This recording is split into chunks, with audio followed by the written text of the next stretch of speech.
अस्सलाम वालेकुम। दुरूद शरीफ पढ़।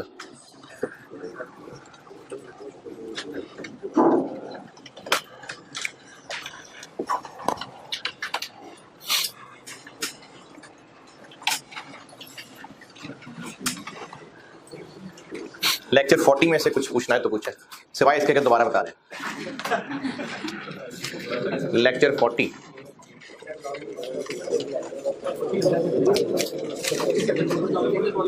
है? सीरियसली नहीं यार,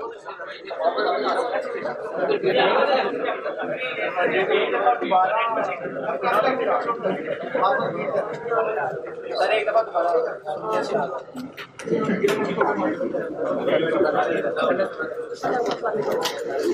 41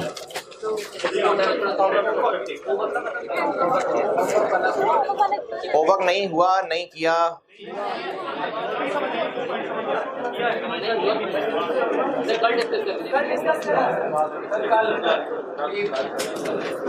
लेकिन आज तो एक और होमवर्क देना था यार। दोनों करेंगे। नहीं था ना यार, डिस्क्रिप्शन में था यार। चलो थोड़ा सा ऊपर नीचे करके देख लेते। अच्छा अभी फिर 2 सवाल हो गए होमवर्क। ये प्रोसेस कॉस्टिंग, अब ये एंड पे है, तो अब ये एंड पे आके मेहनत खराब नहीं करनी यार। ये होमवर्क करके आने। एक स्प्रिंग 10 जो कल वाला होमवर्क था वो BDCD हो गया, वो कल डिस्कस होगा। और एक और होमवर्क अभी क्या मिल गया, बांट दिए सारे? हाँ वो भी बांट दिया। हाँ। अभी आपको दो सॉल्यूशंस मिले हैं, एक स्प्रिंग 10 है और एक ऑटम 21 है। और ऑनलाइन वालों के लिए दोनों PDF मैंने अपलोड किए हुए हैं। इन दोनों में मुझे ICAP के सोल्यूशन से कोई इख्तलाफ नहीं है, सिर्फ वो डिफरेंट फॉर्मेट पे किया हुआ है उन्होंने, तो मैंने इसलिए आपको अपने फॉर्मेट पे सॉल्व करके दिया है। ऑटम 21 ये जो प्रोसेस अकाउंट कल बनाया था ना, इसी के ऊपर था। बस सिर्फ ऑटम 21 में एक अच्छा पॉइंट ये नया था, नया तो खैर नहीं पहले भी कर चुके हैं आप, लेकिन एक डिफरेंट तरीके से था कि opening closing work in process 2 तरह के थे। कुछ यूनिट्स लेट से 60% कंप्लीट थे, कुछ यूनिट 50% कंप्लीट थी। पहले भी हो चुकी है बात कि क्लोजिंग वर्क इन प्रोसेस मुख्तलिफ मशीनों में पड़ा हुआ है। ये पहले ऑटम 11 में हुई है बात। तो इनमें से कुछ हैं जिन पे इंस्पेक्शन पिछले महीने हो चुकी है, कुछ हैं जिन इस महीने होनी है। ये इसमें एक मजे का पॉइंट था। तो ऑटम 21 क्वेश्चन नंबर 4 ये होमवर्क है आपका। नुमान ऑटम 21 पेपर भी और सोल्यूशन भी, ये भी रखवा दो कॉपी के पास, क्योंकि वो जो आपके पास पूरा वो सेट है उसमें शायद नहीं है ऑटम 21 के। है क्वेश्चन है, ठीक है चले क्वेश्चन है जी। क्वेश्चन नंबर 4 ये होमवर्क है आज का। ऑटम 21 क्वेश्चन नंबर 4 ये आपका आज का होमवर्क है। और स्प्रिंग 10 चूंकि नहीं किया हुआ काफी सारों ने, तो ये भी कल डिस्कस होगा, लेकिन ये करके आइएगा दोस्तों। एक चीज क्या, एक चीज किधर है, कौन है एक चीज?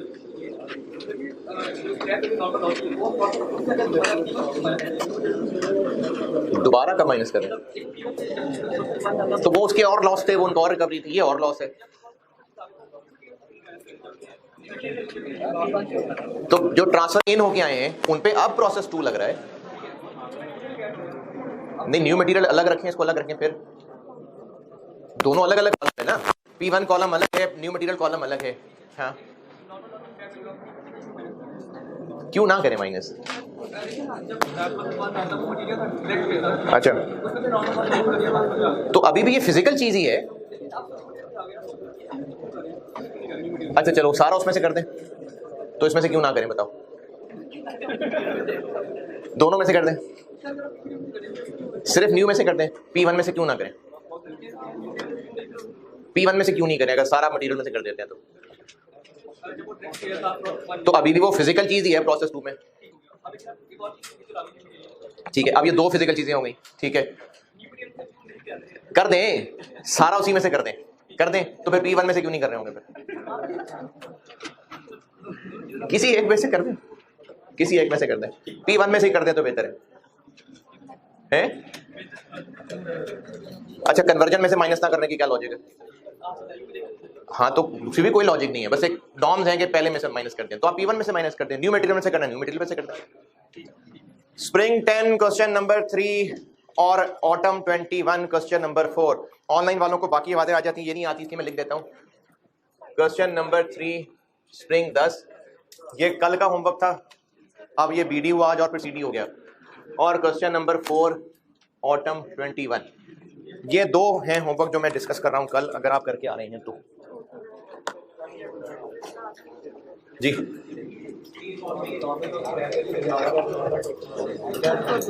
आप मुझे बात नहीं समझ आई? जी जी हाँ हाँ ठीक है। अच्छा बताता हूँ, कल मैंने टी अकाउंट बनाए थे और प्रोसेस अकाउंट पूरा कर दिया था, एबनॉर्मल लॉस अकाउंट भी पूरा कर दिया था, और एंट्री नंबर पहुंच गए थे कहां तक? 10 तक, 10 कर ली थी।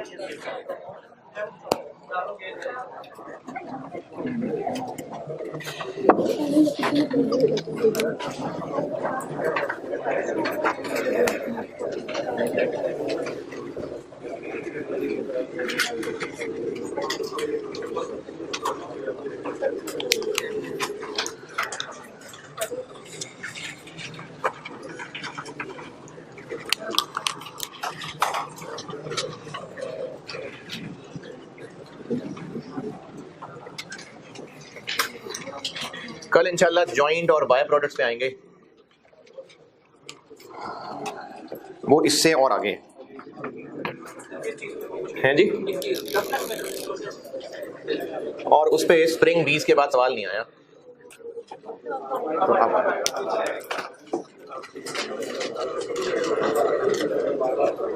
एबनॉर्मल गेन वाला अकाउंट अभी खाली था, अब भरता हूं, और यहां मैंने रख लिया हुआ था नॉर्मल लॉस,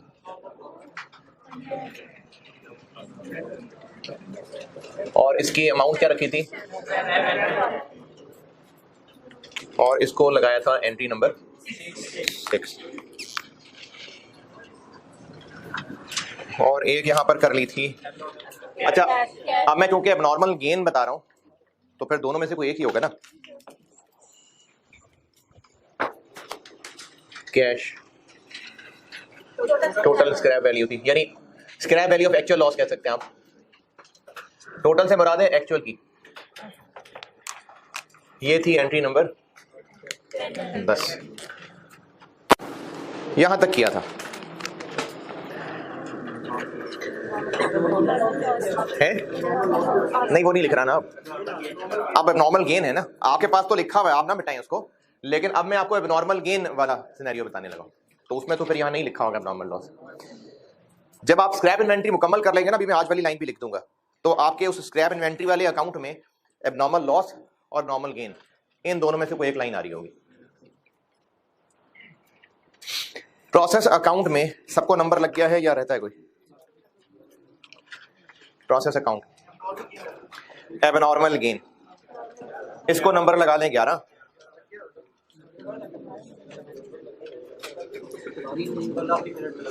अच्छा, उसके अलावा मैंने आपको ये बता दिया था, आज प्रैक्टिस भी आ जाएगी, कि ये जो फिगर्स हैं ट्रांसफर आउट के सामने, एबनॉर्मल लॉस के सामने, और क्लोजिंग के सामने, और एबनॉर्मल गेन के सामने, ये फिगर्स कैसे बनेंगी, यानी इनकी कॉस्ट होगी। तो एक स्टूडेंट ने सवाल ये पूछा है कि एबनॉर्मल लॉस के सामने तो उसकी कॉस्ट आ रही है, नॉर्मल लॉस के सामने उसकी कॉस्ट क्यों नहीं आ रही? क्योंकि नॉर्मल लॉस की कोई कॉस्ट होती भी नहीं है, हम उसकी कोई कॉस्ट निकालते ही नहीं। क्या हम उसको कोई कॉस्ट एलोकेट कर रहे होते हैं? नहीं, उसका खर्चा बाकी लोग उठा रहे होते हैं। नॉर्मल लॉस की तो कॉस्ट ही कोई नहीं होती, तो नॉर्मल लॉस को जो वैल्यू असाइन हुई होती है वो यही है। नॉर्मल लॉस की कोई कॉस्ट नहीं निकली, अगर निकलती तो स्टेटमेंट ऑफ एवेल्युएशन में उसकी भी कॉस्ट आ रही होती, तो नॉर्मल लॉस की कोई कॉस्ट नहीं होती, क्योंकि उस पर हुआ खर्चा बाकी बर्दाश्त कर रहे होते हैं। प्रोसेस अकाउंट में किसी फिगर में कोई एतराज परेशानी के ये कैसे कैलकुलेट होगी? नहीं जी, क्यों गिवन नहीं होगी? है नहीं, या तो बस जीरो है, नहीं। अगर डिफेक्टिव यूनिट्स की स्क्रैप वैल्यू नहीं है तो नहीं है, खुद मार्केट में नहीं निकलना रेट पता करने, नहीं है तो नहीं है, जीरो है जी। फिर एंट्री अलग से ना पूछता, या चलो फिर भी एंट्री पूछ ही लेता। तो work in process debit, wages and FOH control credit. खुद ही तो कह रहे हो नहीं दिया होता तो इसलिए बता रहा हूं ना, वर्क इन प्रोसेस डेबिट और credit, wages and FOH control, एक ही ना, नाम ही एक कर दिया, wages and FOH control credit. Entry number 11 अंग्रेजी लिखें, recording abnormal gain in process account, recording abnormal gain in process account.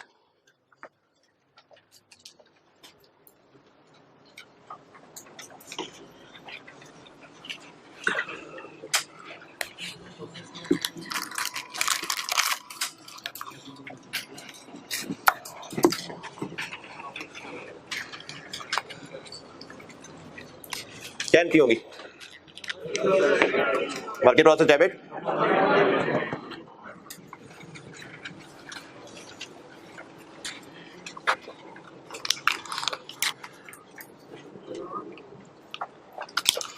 Work in process debit, abnormal gain credit. किस amount से? एबनॉर्मल गेन की टोटल कॉस्ट है जो statement of evaluation से निकली हुई।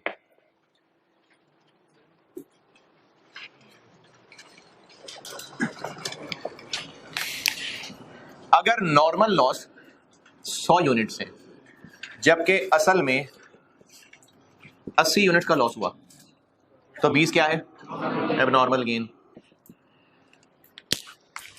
यहां भी क्या लिखा हुआ है? 100। असल में कबाड़ियों को कितने बेचने हैं? 80। तो यहां ज्यादा लिखा हुआ है ना, कितना ज्यादा? तो डेबिट क्रेडिट के हिसाब से बताएं इसको कम कैसे करें? क्रेडिट कर देंगे। तो यहां पर पड़े हुए यूनिट्स एबनॉर्मल गेन यहां से स्क्रैप इन्वेंट्री को ट्रांसफर होंगे। Number 12, transfer of abnormal gain to scrap inventory. जी बताता हूं लिखें। एंट्री दोबारा बताऊं, 11 work in process debit, abnormal gain credit. ये एक मिनट, ये उसने कहा था 11 दोबारा बताएं, तो मैंने 11 दोबारा बताई थी। Work in process debit, abnormal gain credit. अब नंबर 12 बता रहा हूं, transfer of abnormal gain to scrap inventory. Abnormal gain debit, scrap inventory credit. किस अमाउंट से? रिकवरी वैल्यू से।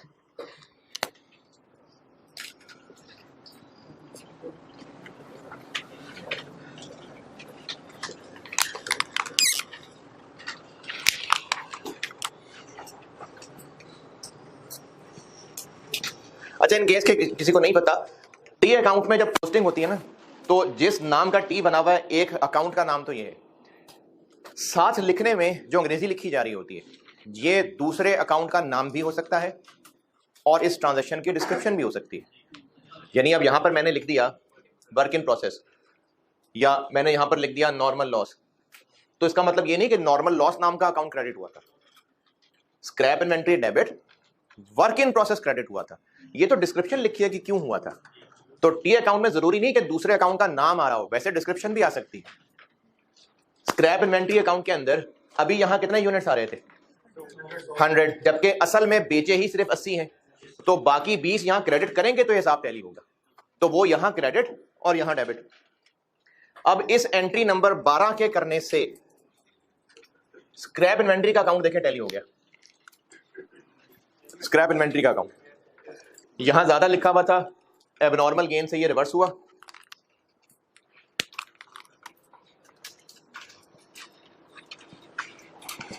देखें यहां पर 100 यूनिट्स लिखे हुए थे, 20 यहां आ गए, तो बाकी 80 ही है ना जो बिके हैं, ये वो 80। तो स्क्रैप इन्वेंट्री का अकाउंट पूरा हो गया।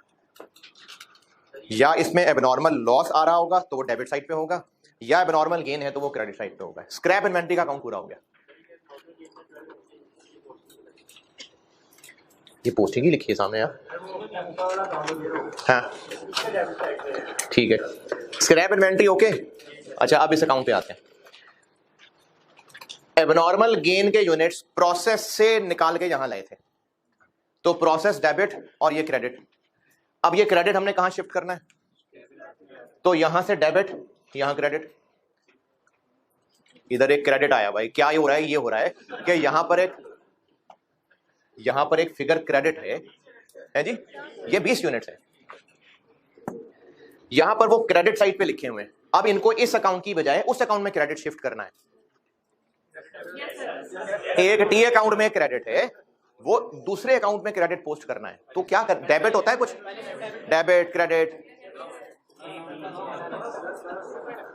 तो यहां पर जो 20 यूनिट्स हैं हमें स्क्रैप इन्वेंटरी में शिफ्ट करना है ये ट्रांसफर, तो यहां से डेबिट होकर खत्म हो जाएंगे, यहां क्रेडिट आ जाएगा।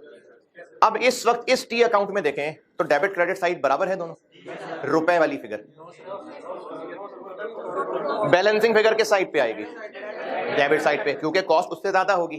तो अब जो इनका डिफरेंस होगा बैलेंसिंग फिगर, वो पी एंड एल में जाएगा।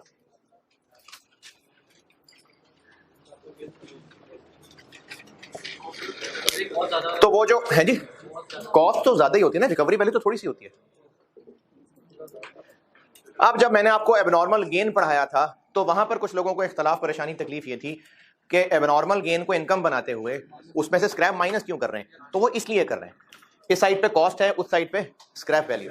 तो जब इसकी बैलेंसिंग करेंगे तो दोनों नेट ही होंगे ना, कि ऐड हो जाएंगे? नेट होंगे। तो ये वो नेट अमाउंट है जो अदर इनकम में जा रही है। एबनॉर्मल गेन में डेबिट क्रेडिट साइड का जो रिजल्ट है नेट, वो इस साइड पे निकलेगा। ये फिगर है जो पी एंड एल में जाएगी और एंट्री नंबर 13 बन जाएगी, charging abnormal gain to P and L. Entry number 13, charging abnormal gain to P and L. Entry क्या बन जाएगी?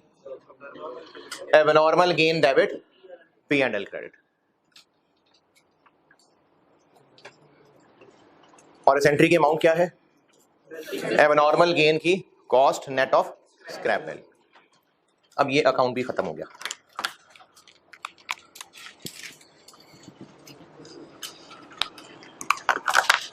अच्छा, कल मैंने आपको ना एंट्री 8 और 9 के बाद कहा था कि एग्जाम में एंट्रीज रिक्वायर्ड हैं तो आप इनकी कंपाउंड कर लेना। तो यहां पर भी 11 और 12 को नहीं, सॉरी 12 और 13 को हम एग्जाम में कंपाउंड कर लेंगे। अगर डबल एंट्रीज पूछी हैं सवाल में, स्प्रिंग 21 में पूछी हैं, अभी तो टी अकाउंट था, स्प्रिंग 21 में पूछी थी एंट्री, से पहले भी अगर डबल एंट्रीज पूछी हैं सवाल में, तो आप ये एंट्री नंबर 12 और 13 को कंपाउंड कर सकते हैं, बल्कि कर लीजिएगा, और एंड रिजल्ट उसका क्या बन जाएगा? एबनॉर्मल गेन डेबिट कितने से? कॉस्ट से। Scrap inventory credit abnormal gain की स्क्रैप वैल्यू से, और जो दोनों का डिफरेंस है वो P and L credit.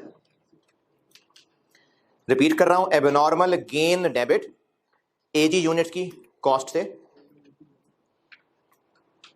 Scrap inventory credit AG units की स्क्रैप वैल्यू से, और डेबिट क्रेडिट में फर्क आएगा और उसके लिए हमें क्रेडिट ही चाहिए होगा, तो वो पी एंड एल क्रेडिट।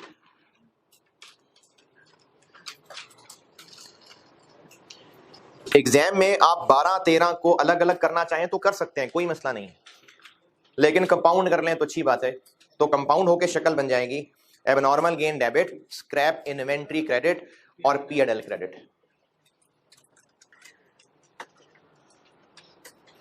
ये टी अकाउंट्स हो गए सारे के सारे पूरे जी जी जी। वो बस एडजस्टमेंट हो रही होती है। एबनॉर्मल गेन को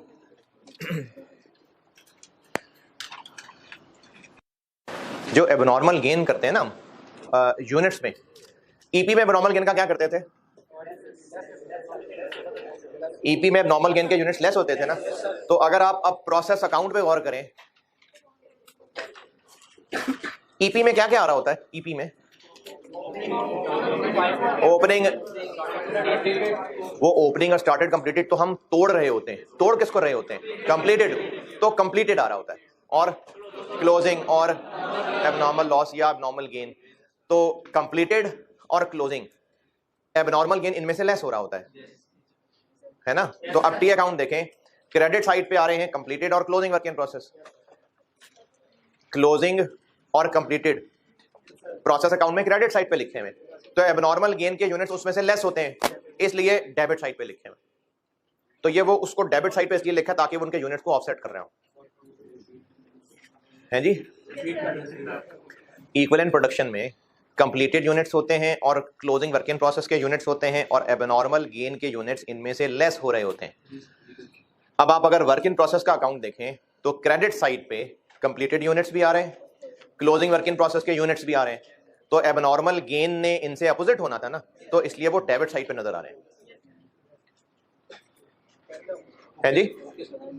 कैरेट डाउन और कंप्लीटेड क्रेडिट साइड पे है ना, तो एबनॉर्मल गेन उनमें से माइनस होने वाली चीज थी, इसलिए वो डेबिट साइड पे नजर आ रहा है। अच्छा, इसी तरह से एक और चीज बस टैली करने के लिए बता रहा हूं, न्यूमरेटर में कॉस्ट पर यूनिट के न्यूमरेटर में क्या क्या लिख रहे होते हैं, मटेरियल के खर्चे, कन्वर्जन के खर्चे, ये वही हैं जो इसमें डेबिट साइड पे आ रहे हैं। जो कॉस्ट पर यूनिट के न्यूमरेटर होते हैं ये वही हैं जो यहाँ डेबिट साइड पे आ रहे हैं प्रोसेस अकाउंट में। नॉर्मल की रिकवरी वैल्यू का क्या करते हैं, इनमें से लेस करते हैं ना, इसलिए देखें वो क्रेडिट साइड पे आ रहा है। इसीलिए नॉर्मल लॉस की रिकवरी वैल्यू उस अकाउंट में क्रेडिट साइड पे आ रही है। तो वही काम जो हम प्लस माइनस में कर रहे थे यहां पर वो डेबिट क्रेडिट की शक्ल में हुआ नजर आ रहा है। एमी बेकार बात की थी ऐसी सही। ये अकाउंट्स हो गए मुकम्मल, और ये आपसे पूछे जाएं तो ये आप याद रखिए फॉर्मेट्स इनके।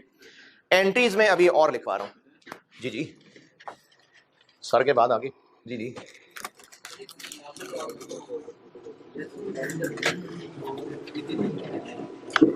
अच्छा, किसमें ऐड करते हैं, किनके साथ ऐड करते हैं, और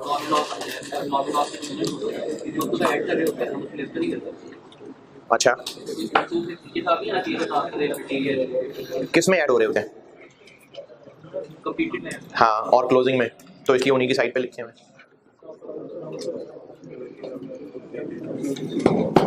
अच्छा, एक और बात ऐसी नॉलेज के लिए, वर्क इन प्रोसेस की डेबिट साइड पे इन है और उस पे क्या खर्चा हुआ वो खर्चे यहां हैं, फिर उस खर्चे में से क्या यूनिट्स बाहर निकले उनकी क्या कॉस्ट थी वो क्रेडिट साइड पे लिखा।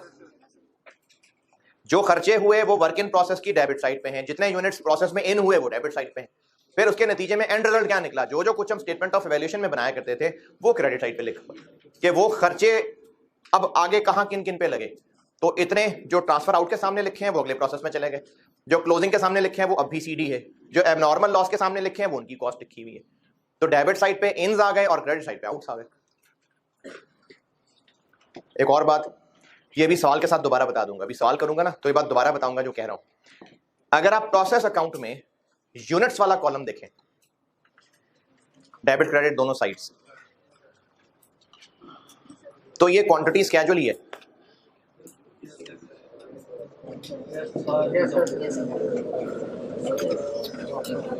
नहीं? तो अब अगर सवाल में प्रोसेस अकाउंट रिक्वायर्ड हुआ और आपकी मर्जी है, आप अगर चाहें तो क्वांटिटी स्केड्यूल बनाना अवॉइड कर सकते हैं, इसी में यूनिट्स तो हमने लिखने ही होंगे, तो यहीं से ही हमें बैलेंसिंग फिगर एबनॉर्मल लॉस पता चल जाया करेगी, वो भी सवाल में करके दिखाता हूं आपको। तो ये जो प्रोसेस अकाउंट में यूनिट्स वाले दोनों कॉलम हैं ये क्वांटिटी स्केड्यूल ही की शक्ल दे रहे हैं। फिर भी अगर आदतन आप क्वांटिटी स्केड्यूल बनाना चाहें बिल्कुल बनाएं, बिल्कुल कोई मसला नहीं है। यहां पे बहरहाल लिखने हैं यूनिट्स, यानी ऐसा नहीं है कि क्वांटिटी स्केड्यूल बना लें तो प्रोसेस अकाउंट में यूनिट्स ना लिखें, नहीं लिखने पड़ेंगे। वैसे कह रहा हूं कि अगर आप क्वांटिटी स्केड्यूल ना बनाना चाहें तो प्रोसेस अकाउंट के इस यूनिट्स वाले कॉलम से काम चल जाएगा। अभी सवाल में चला के दिखाता हूं। एंट्रीज में भी और भी है, नंबर 14 को नहीं कंपाउंड किया मैंने, वो तो वैसे आपको बताया कि 12 दिन कंपाउंड कर लें।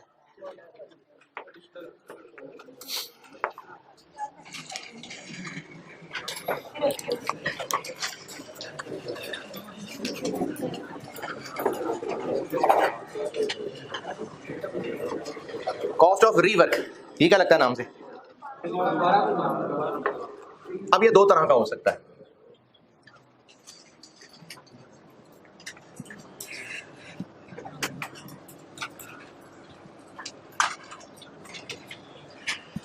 इस चैप्टर में अभी तक नॉर्मल एबनॉर्मल का जो मैं कॉन्सेप्ट चला रहा था वो तादाद के हिसाब से था, जितना लॉस यूनिट्स जितने ज़ाया होने चाहिए थे नॉर्मल, जितना उससे ज़्यादा ज़ाया हो गए एबनॉर्मल।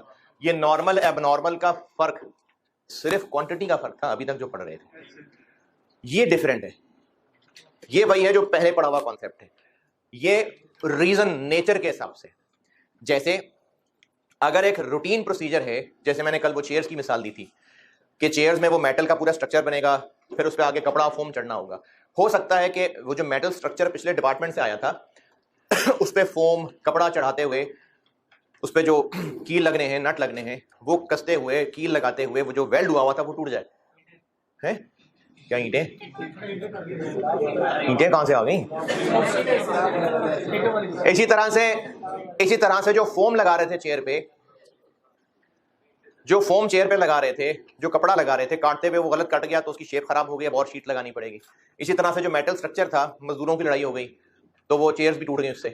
तो अब ये जो चेयर्स का टूटना, कपड़े का जाया हो जाना, रीवर्क से क्या मुराद है? इसको हम दोबारा कपड़ा लगा के, दोबारा मटेरियल लगा के, दोबारा वेल्डिंग करके ठीक बना सकते हैं। नॉर्मल रीवर्क और एबनॉर्मल रीवर्क, ये नेचर को देख के नॉर्मल एबनॉर्मल की बात हो रही है, यूनिट्स की बात नहीं हो रही। यानी अगर ये प्रोसीजर का नॉर्मल हिस्सा है कि 10-20 शेयर्स में से एक आधी खराब होती है, उस पर दोबारा फॉर्म लगाना पड़ता है, ये नॉर्मल रीवर्क है।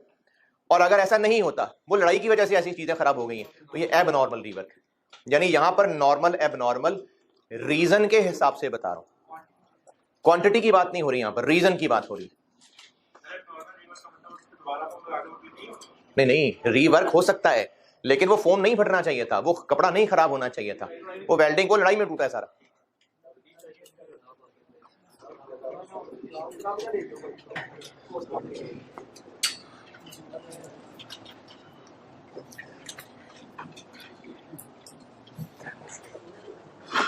खर्चा तो दोबारा होगा, लेकिन अगर ये नॉर्मल रीवर्क है, यानी हर दफा ये होता ही है, तो फिर ये वर्क इन प्रोसेस को ही डेबिट होगा।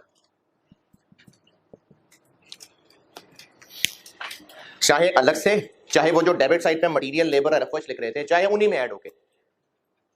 वर्क इन प्रोसेस की डेबिट साइड पे लिखा है ना मटेरियल, लेबर, एफओएच, तो अगर हमें नॉर्मली और काम करना पड़ रहा है, मजीद खर्चा लगाना पड़ रहा है, तो वो उन्हीं में आके ऐड हो जाएगा। अलग से भी लिखा जा सकता है, उन्हीं में भी ऐड हो सकता है। उन्हीं में ऐड हो सकता है का मतलब है एंट्री नंबर 2, 3 और 4 ये रिपीट हो जाएंगे। 2, 3 और 4 रिपीट हो जाएंगे, यही खर्चा और हो जाएगा ना, यही एंट्रीज रिपीट हो जाएंगी। और यही एंट्रीज बार बार करनी है या रीवर्क कह के अलग से करनी है, तो अलग से भी कर देता हूं।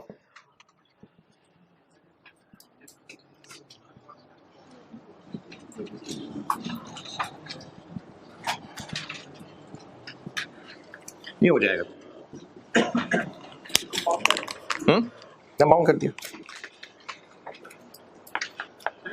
जी जी, नहीं नॉर्मल लॉस तो गए ना, उनको लॉस ही तब कह रहे हैं अगर वो यूनिट्स गए। अगर रीवर्क कर लिया तो फिर लॉस क्यों कहेंगे उसको? हाँ जी, जो यूनिट्स ही गए वो ठीक नहीं हो सकते, तभी तो उनको लॉस कह रहे हैं। अगर रीवर्क कर लिया तो फिर तो यूनिट्स नहीं खराब हुए, बस उन्हीं यूनिट्स के उतने ही तादाद इनपुट के ऊपर मटेरियल कॉस्ट 2 लाख की बजाय 2,10,000 लग गई। क्या जी? प्रोसेस 1 में भी हो सकता है, 2 में भी हो सकता है। मैंने कहा है कि एंट्री 2, 3 और 4 रिपीट हो जाएगी, मैंने वो अलग अलग करने की बजाय काउंट कर दी, ऐसे भी ठीक है। स्क्रैप वैल्यू कहां से आ गई इनकी?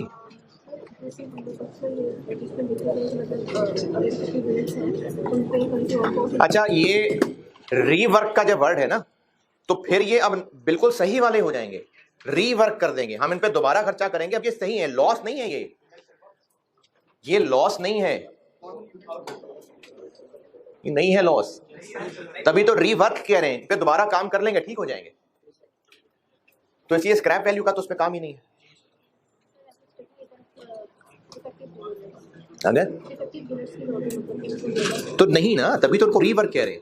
अगर डिफेक्टिव के तौर पे लेना होता तो वो तो पहले वो जो कर रहे थे नॉर्मल एबनॉर्मल लॉस वो होता। अगर इनको डिफेक्टिव कह के अलग करना होता तो ये यही तो थे पहले, नॉर्मल एबनॉर्मल लॉस। तो अब अगर ये रीवर्क है तो ये डिफेक्टिव नहीं है, खराब हुए तो दोबारा ठीक कर लिए। और अगर ये रीजन एबनॉर्मल था तो फिर पीएनएल को चार्ज होना चाहिए, तो बस वर्क इन प्रोसेस की जगह पीएनएल आ जाएगा।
हाँ जी, एंट्री नोटेड।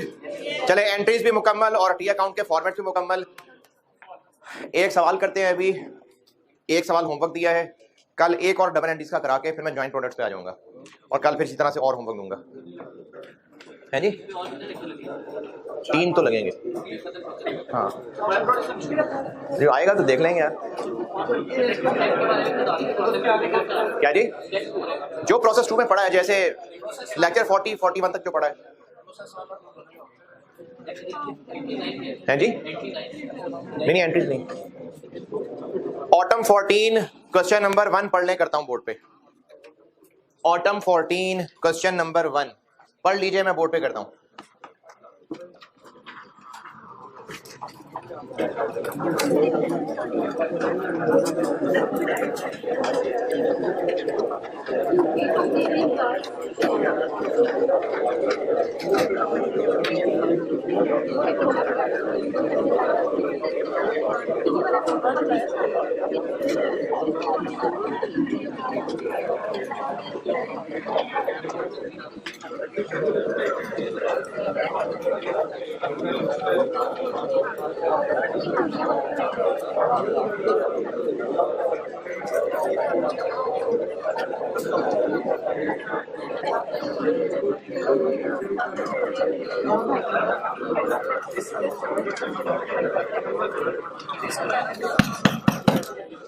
पढ़ने को कहा यार, डिस्कस करने को नहीं कहा। क्वेश्चन नंबर 1 ऑटम 2014 पढ़िए, मैं करता हूं बोर्ड पे।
प्रोसेस अकाउंट बनाना है कुकिंग डिपार्टमेंट के लिए for the month of June. अच्छा, हमने सारी तैयारी मई के लिए की हुई थी, तो जून का सवाल आ गया है ना। वर्क इन प्रोसेस अकाउंट बनाना है और डाटा आपको काफी सारा दिया हुआ है, बस जो जो दिया जहां जहां लिखना है वो लिख लेते हैं, फिर जो रह जाएंगी चीजें देखते हैं। बीडी बैलेंस, बीडी कितने किलो, 30,000, और इनकी अमाउंट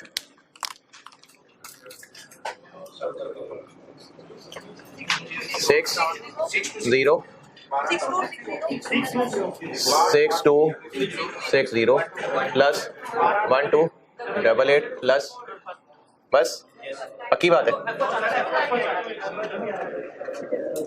इसका 20%। ये पहले भी हो चुका सवालों में कि आपको बीडी में लेबर की फिगर दी हुई है, तो उसको खुद बनाना पड़ेगा कन्वर्जन। जी 9094 लेबर दिया हुआ है ना, उस पर खुद ऐड करनी पड़ेगी एफओएच। एफओएच के बारे में ऊपर, इससे जस्ट ऊपर वाले पैराग्राफ में लिखा हुआ है कि लेबर का 120% के बराबर एफओएच होता है, तो वो खुद करना पड़ेगा साथ शामिल। ये पहले भी कर चुके हैं इस तरह से। और क्या आता है डेबिट साइड पे? ट्रांसफर इन तो कोई है नहीं, पहला ही है। मटेरियल अमाउंट कितनी? किलो कितने? 4,20,000। लेबर 20,000। एफओएच जी 24,000। 20,000 का 120%। ये तो सीधा सीधा गिवन है डाटा।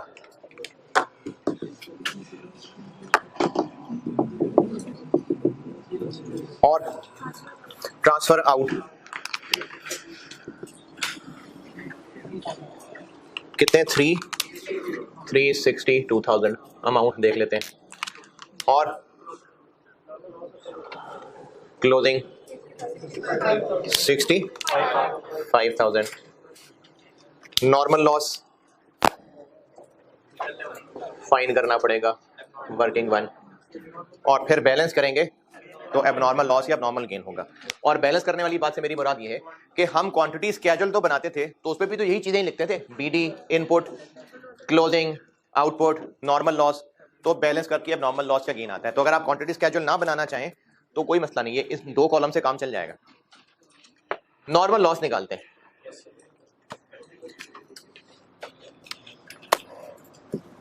इंस्पेक्टेड यूनिट्स निकालते हैं जी। इनपुट कितना? 420 प्लस ओपनिंग करेंगे या ना करें? ओपनिंग वर्क इन प्रोसेस कितने % कंप्लीट था? अच्छा, होमवर्क बेटे जरूर करके आना, क्योंकि सारी चीजें ना जब आप अभी पढ़ रहे हैं साथ साथ, तो फॉर्म में रहेंगे तो होमवर्क डिस्कस होगा, नहीं करेंगे तो दोबारा नहीं आपसे होगा। और ये जो सोल्यूशन आपको देता हूं, इनको मोड़ तोड़ के कहीं इधर उधर रख लेंगे तो फिर मिलेंगे नहीं जिंदगी में दोबारा। जिस सवाल से रिलेटेड होता है उसी के साथ स्टेपल किया करें। 2 सोल्यूशन दिए हैं आज।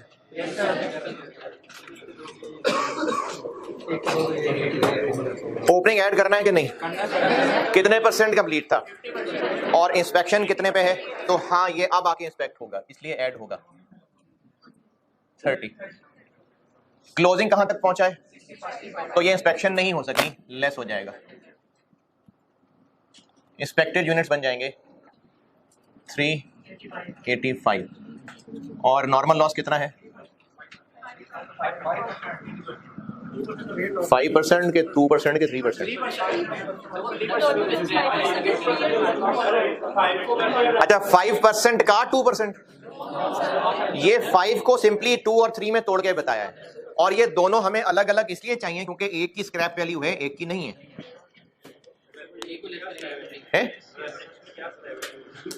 क्योंकि इसकी तो वेट लॉस हो गया ना, तो वेट लॉस की तो कोई स्क्रैप वैल्यू नहीं है। कितना? 7700 और ये 11। ये नॉर्मल लॉस 2% और 3% दिया हुआ है। क्या जी? यार अब ऐसे ना करें, इतने दिन हो गए साल करते करते। परसेंटेज ऑफ इनपुट है तो किस पे लगानी है? इंस्पेक्टेड यूनिट्स पे जी।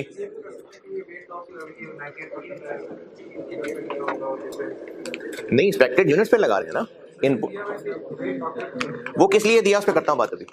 ये जो दिया हुआ ना वेट आफ्टर कुकिंग, ये फिलहाल इग्नोर करें, इसका सवाल में कोई काम नहीं है। कैसे पता चलेगा आपको सवाल में? जब हमें इंस्पेक्शन स्टेज दी है, परसेंटेज ऑफ इनपुट है, तो वो इंस्पेक्टेड पे ही लगना है ना, तो इंस्पेक्टेड पे ही लगेगा। हाँ, तो वो आपको बताता हूँ कि सवाल में जरूरत नहीं थी उसकी लेकिन फिर भी अगर उसको इस्तेमाल करना चाहते तो सवाल पूरा करने के बाद बताता हूँ।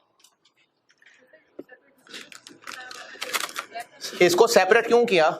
इसी पे 5 लगा लेते, क्योंकि हमने जब यहां पर लिखना है ना तो आगे स्क्रैप वैल्यू भी लिखनी है, तो सबकी स्क्रैप नहीं है, इसकी तो नहीं है स्क्रैप वैल्यू, इसकी है, इसलिए यूनिट्स अलग अलग निकालें।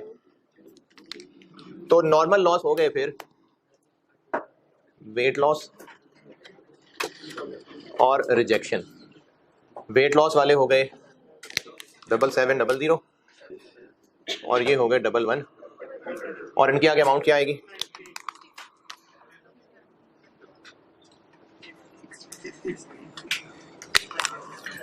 693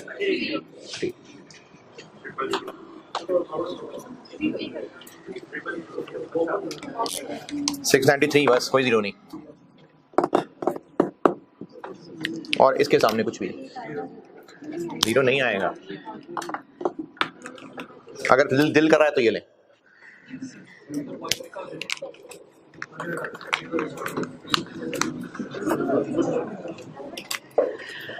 डबल 1550 इंटू 60 तो 693,000 बनता है। तो 693 यहां तक की कैलकुलेशंस में कोई इख्तलाफ तकलीफ को किसी की दिल आजारी कोई है जी?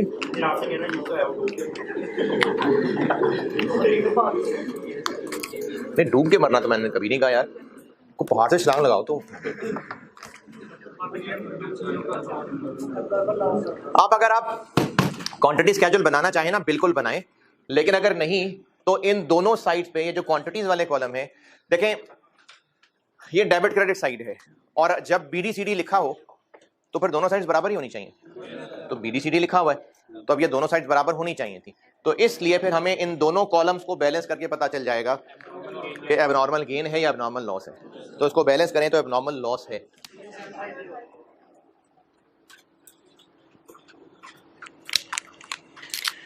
$3750। लेकिन फिर भी अगर आप क्वांटिटी स्केड्यूल बनाना चाहें तो बिल्कुल बनाएं, कोई मसला नहीं।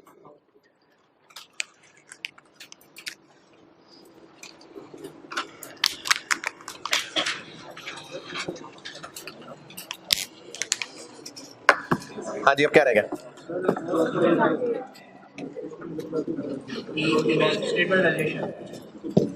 ये तो आपके लिए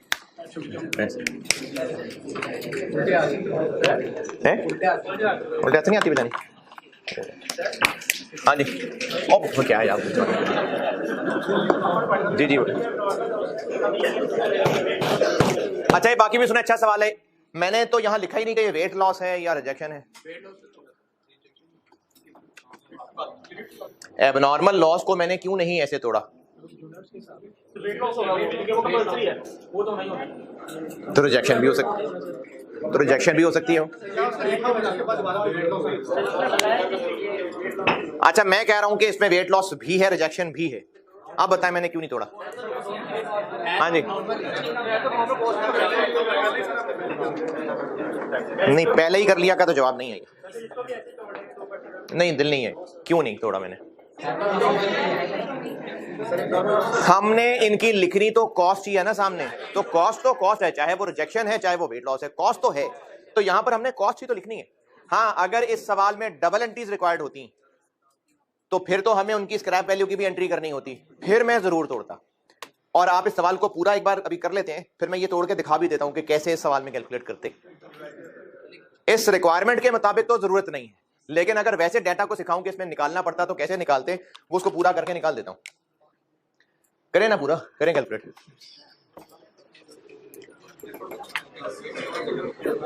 ले मैं आपको ईपी भी बना देता हूं।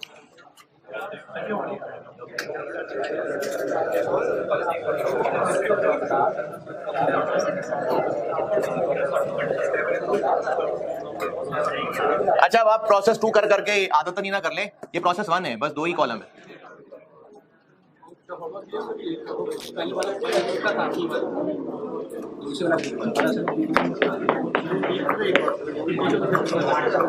वेटेड एवरेज है कि FIFO है, तो बस कंप्लीटेड यूनिट्स। थ्री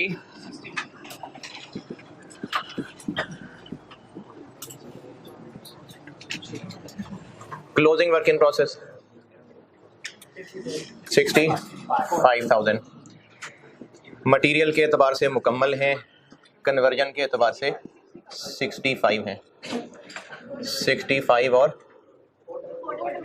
2250 और एबनॉर्मल लॉस मटेरियल के एतबार से पूरे हैं, 37 और इनकी स्टेज ऑफ कंप्लीशन कन्वर्जन के लिए क्या हुआ करती है? स्टेज ऑफ इंस्पेक्शन कितनी?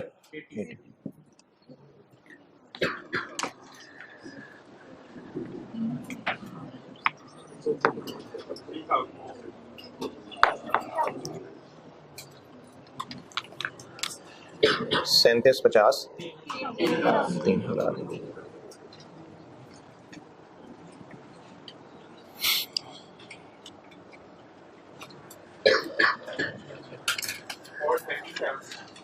430 750 407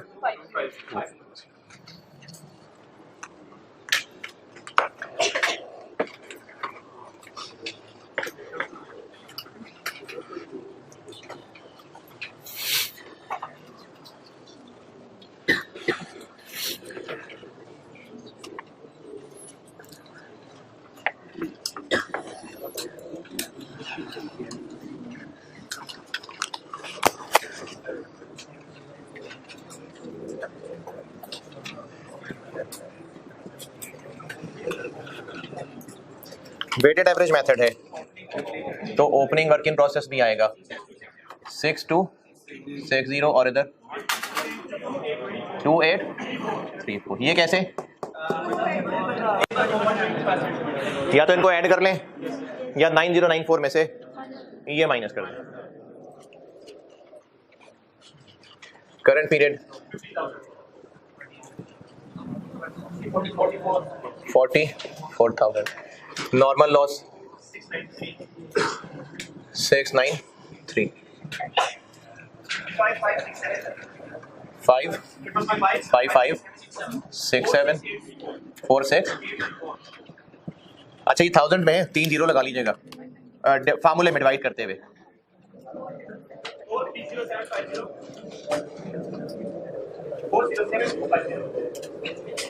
पर यूनिट कॉस्ट या तो इस पे 3 जीरो लगा लीजिएगा या फिर उसको 430.75 कर लीजिएगा। 12 पूरा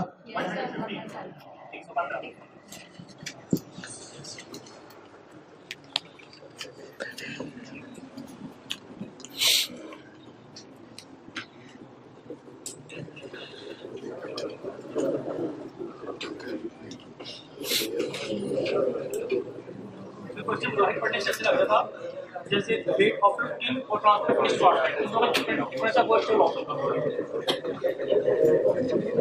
ये जो 440,000 वाली लाइन है ना, ये मैंने भी समझानी है आपको। इस सवाल में इसकी कोई जरूरत नहीं थी, लेकिन मैं सवाल पूरा करके ना फिर समझाता हूं कि इसका क्या अमल दखल है बीच में।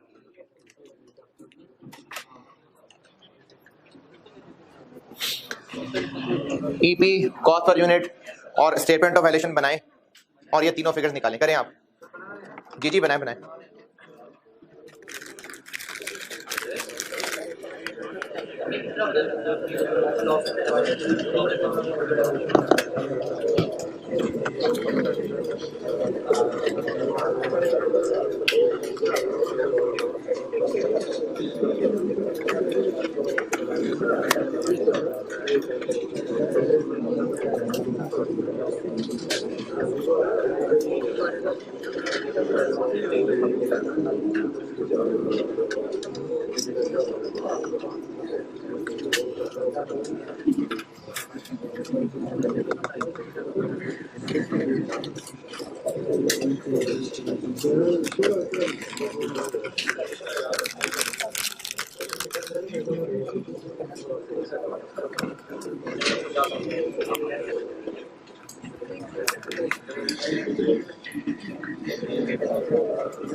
क्या आंसर आया भाई?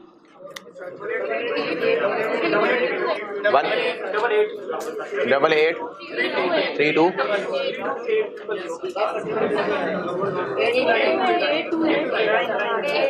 828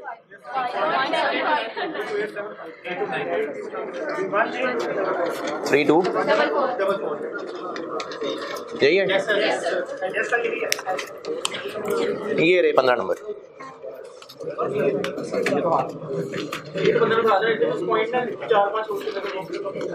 कौन से पॉइंट ने?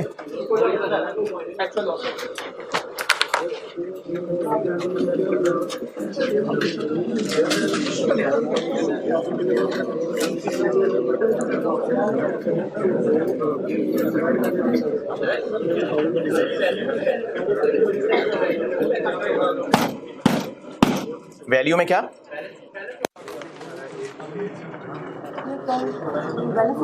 टोटल करके देखें। बैलेंस बैलेंस है, इसलिए बैलेंस है क्योंकि पर यूनिट कॉस्ट पूरी पूरी आ गई। अगर राउंड ऑफ करना पड़ा होता तो थोड़ा बहुत फर्क आ रहा होता, कोई बात नहीं। बैलेंस ही है क्योंकि टी अकाउंट है, बैलेंस है बीडीसीडी। ये जो अमाउंट्स वाला कॉलम है ये भी टी अकाउंट है, तो हाँ टोटल टैली ही होगा। अगर थोड़ा बहुत फर्क आ रहा हुआ तो वो इसलिए आ रहा होता है कि per unit cost round of की होती है, लेकिन कोई मसला नहीं है। सही नहीं है जी? अगर पर यूनिट कॉस्ट, हाँ जी, फिर फर्क आ जाता। नहीं कोई मसला नहीं, उसने आपके टी अकाउंट टैली हो गए, नंबर नहीं देने, आप टोटल ही ना करें, बस अभी 2 लाइनें लगा दें बस। चले नोटेड तो इधर सुने। फिर पहले पैराग्राफ में तो जस्ट बिजनेस की नेचर बताई हुई है जी। हाँ हाँ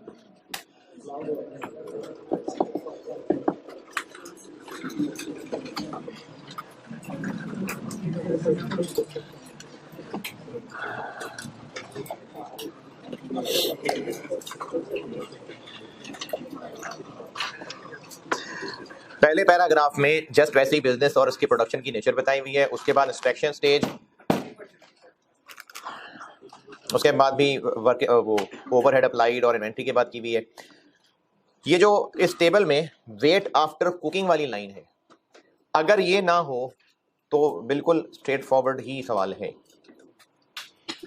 वेट आफ्टर कुकिंग 440,000 वाली लाइन ना हो तो ये बिल्कुल स्ट्रेट फॉरवर्ड सवाल है। इस 440,000 की लाइन के अलावा और इस सवाल में, इस आंसर में कुछ पूछना है तो पूछिए। क्या जी वो 440 से निकाल के देना मैंने।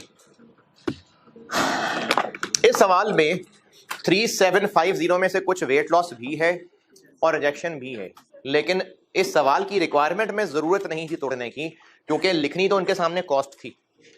अगर डबल एंट्रीज रिक्वायर्ड होती तो फिर हम इसको तोड़ते। क्यों तोड़ते? क्योंकि रिजेक्शन वाले की रिकवरी वैल्यू होती तो उसमें स्क्रैप इन्वेंट्री की एंट्री करनी होती, और जो वेट लॉस है उसकी स्क्रैप वैल्यू की कोई एंट्री ना होती, तो तोड़ना पड़ता। बेशक नहीं तोड़ना पड़ा, लेकिन अगर तोड़ते तो कैसे तोड़ते वो सिखाता हूं।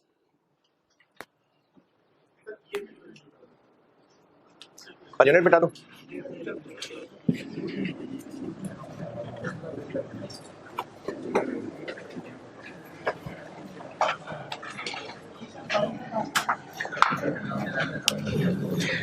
ये सवाल हो गया पूरा। मैं आपको वैसे बता रहा हूं कि अगर एबनॉर्मल लॉस को तोड़ना होता तो कैसे तोड़ते।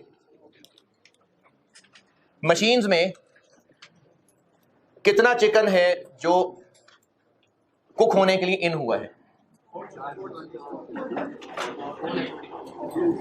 ये भी तो मशीन में ही है ना।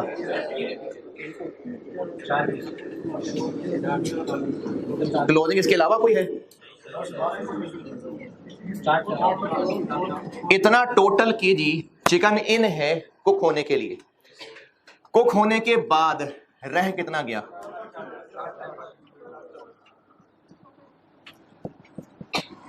तो बाकी किधर गया? ये वेट लॉस हो गया। एक्चुअल या नॉर्मल? एक्चुअल। इतना एक्चुअली इन है, इतना एक्चुअली वेट रह गया, तो ये एक्चुअल है। ये एक्चुअल वेट लॉस है। इसमें से कितना है नॉर्मल है? इसमें से नॉर्मल कितना है?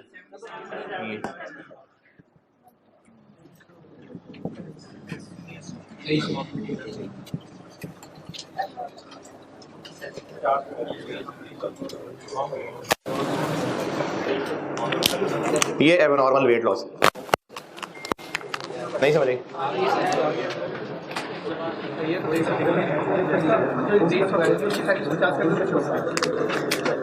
इतने किलो चिकन कुक होने के लिए मशीन्स में है, कुक होने के बाद आधा अधूरा जितना भी इतना वजन रह गया हुआ है, तो 10,000 किलो वेट लॉस हो गया है।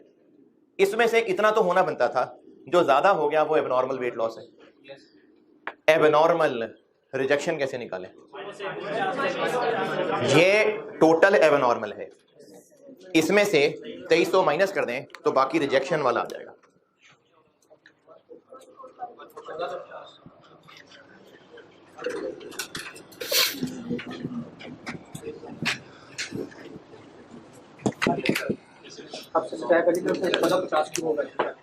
और अगर एंट्रीज करनी होती तो स्क्रैप वैल्यू इस 1450 की है, इसकी कोई स्क्रैप वैल्यू नहीं।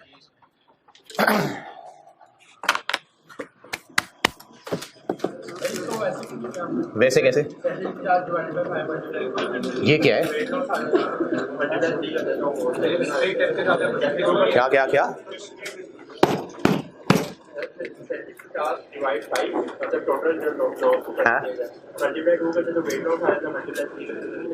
अच्छा, यानी आप कह रहे हैं कि इसमें से 2 और 3 की रेशो में ही रिजेक्शन और वेट लॉस होना चाहिए। क्यों? ये तो हमारा अंदाजा था। क्या असल में भी यही हुआ होगा? नहीं, ये तो अंदाजा था कि 2% वेट लॉस और 3% रिजेक्शन। असल में तो जरूरी नहीं इतना, क्या पता ज्यादा रिजेक्शन हो गई, तो इसलिए इसके ऊपर 2-3 नहीं लगा सकते।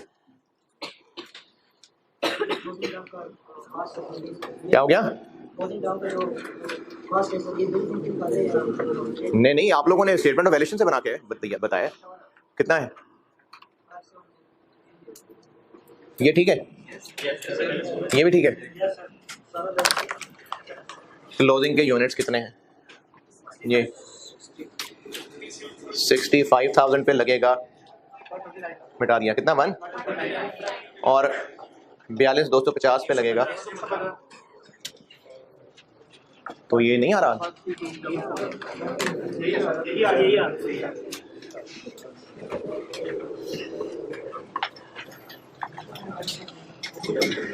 जी डॉक्टर साहब।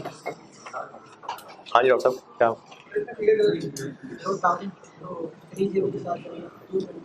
कहाँ पर कितना 423?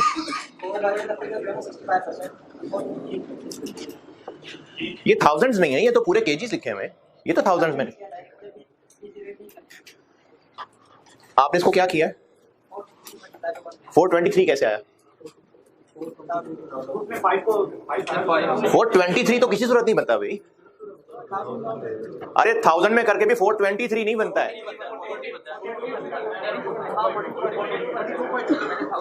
42250 को 1000 में कर 423 कैसे बन जाएगा?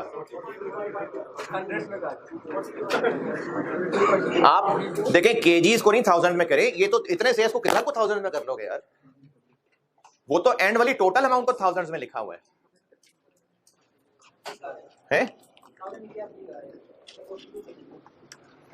हाँ तो 423 गलत कर रहे थे ना। और इसमें सवाल जी? नहीं नहीं, जो भी कुक हो रहा था अंदर उसका पता। ये लाइन जो लिखी है ना, वेट आफ्टर कुकिंग, ये टेक्निकली इंफॉर्मेशन अजीब सी है। मतलब ये किसका वेट है? जो आउट हो गया उसका वेट है, जो क्लोजिंग है उसका वेट है। ये टेक्निकली लाइन इतनी सूटेबल लाइन नहीं है, लेकिन जबरदस्ती आंसर इसका निकाल दिया आपको, वरना ये लाइन टेक्निकली इतनी अच्छी नहीं लिखी हुई है। किसके वेट की बात हो रही है? तो ये इनकम्प्लीट लाइन है। क्या जी किसे भी आ रहा है?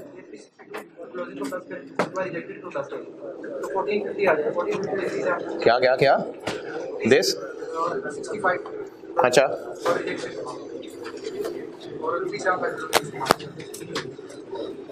है 362 प्लस 65, ये तीनों ऐड कर लें, फिर 1450 कैसे आ जाएगा? तो लाखों में चल रहा है, 1450 कैसे आ जाएगा?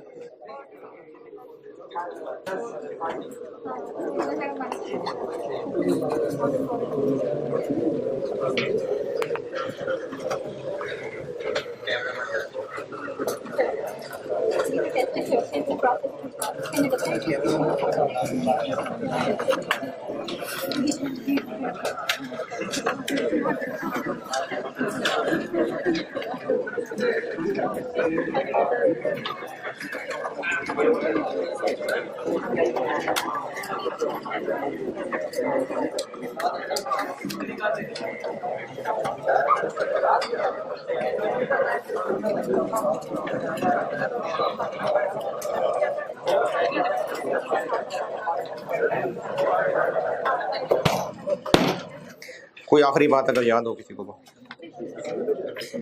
सबर, अच्छा सबर में भी क्या बात? माँ बाप वो FIR करने में बताइए है जी?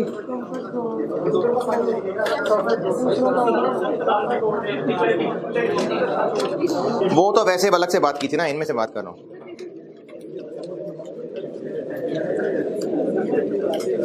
मैयत पर रोने वाली बात कर ली थी।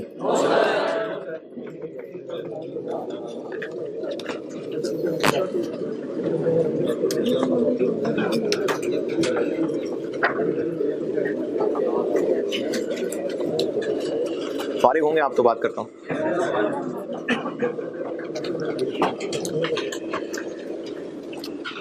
अगर आप में से किसी का कोई करीबी वालिदैन में से कोई या बहन भाई, बाकी रिश्तेदारों से तो उतने नहीं करीबी ताल्लुक होता भी है, तो फिर आप इस चीज़ को शायद एक्सपीरियंस कर चुके हैं। ये जो किसी अजीज़ के बहुत ही करीबी की वफ़ात पे रोना है, ये कुदरती चीज़ है, फितरी चीज़ है। एक होता है फॉर्मली रोना, जैसे औरतों में ख़ास तौर पे गांव देहात वगैरह में, शहर में भी, वो हाज़री लगवाने का एक तरीका है। जब जो ज़्यादा रोए, मतलब औरत ने जाके ज़्यादा रोना है ताकि घर वालों को पता चले कि हाँ ये आए थे हमारी फौदगी पे।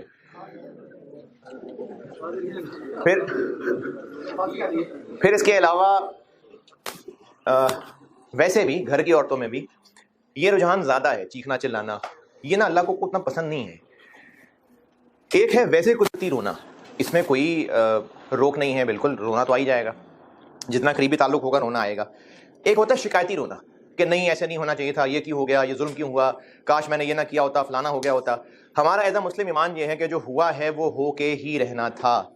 ये जो सोच है ना, काश मैंने ऐसा ना किया होता, ये ईमान की कमजोरी वाली सोच है कि मैं काश ऐसा ना करता। एक होता है अपनी गलतियों से सीखना, एक होता है काश मैंने ये ना किया होता तो आज जिंदा होते। ये नहीं हो सकता था, नहीं होना था उन्होंने जिंदा।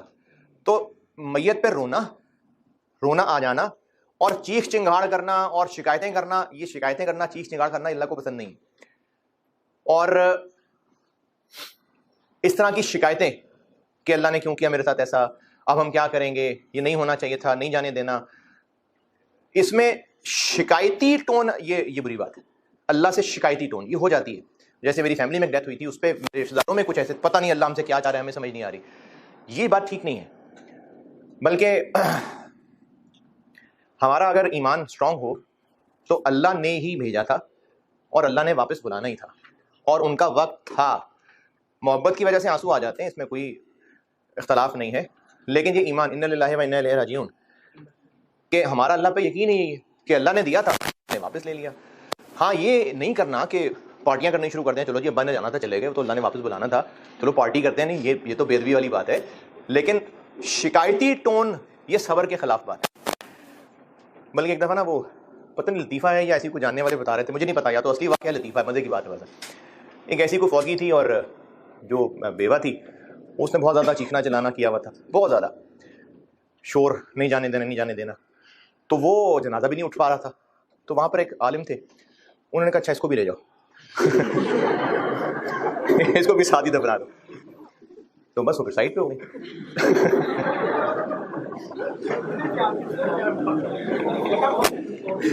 अच्छा, भारत बता ये रहा हूँ कि जो चीखना चिंगाड़ना और शिकायतें हैं ना, ये बिल्कुल पसंद नहीं है। अच्छा, अब इसके लिए अल्लाह ने इनाम क्या दिया है? बुखारी 6424 सैयदना अबू हुरैरा रज़ियल्लाहु अन्हु से रवायत है कि रसूलुल्लाह सल्लल्लाहु अलैहि वसल्लम ने फरमाया, अल्लाह ताला फरमाता है मेरे मोमिन बंदे के लिए, अच्छा मोमिन बंदे के लिए यानी ईमान, क्योंकि ईमान है तो ही इस तरह के जज्बा हो सकता है कि अल्लाह ने भेजा था, अल्लाह ने वापस बुला लिया। मेरे मोमिन बंदे के लिए मेरे पास जन्नत के सिवा कोई जजा नहीं कि जब मैं इसका कोई अजीज दुनिया से उठा लूं और वो उस पर सवाब की नीयत से सब्र कर ले। यानी कोई जजा नहीं है बट जन्नत, कि अगर मैं इसका कोई अजीज दुनिया से उठा लूं और वो उस पर सवाब की नीयत से सब्र कर ले। कल मुलाकात होगी इंशाअल्लाह।